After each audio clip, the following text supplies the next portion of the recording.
మేషం ఆదాయం వచ్చి 11, వ్యయం 5. అలాగే మేషం రాజపూజ్యం వచ్చి 2, అవమానం 4. అందుకని మేషరాశి వారు ఇక్కడ ఖర్చు తక్కువే ఉంది, ఆదాయం బాగానే పెరుగుతోంది, రాజపూజ్యం 2 ఉంది, అవమానం 4 ఉంది.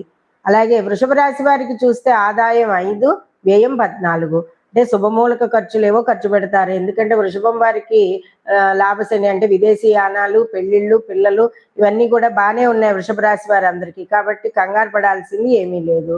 అలాగే రాజపూజ్యం 5, అవమానం 4. అలాగే మిథునం వారికి చూస్తే ఆదాయం 8, వ్యయం 11. అలాగే రాజపూజ్యం 1, అవమానం 7.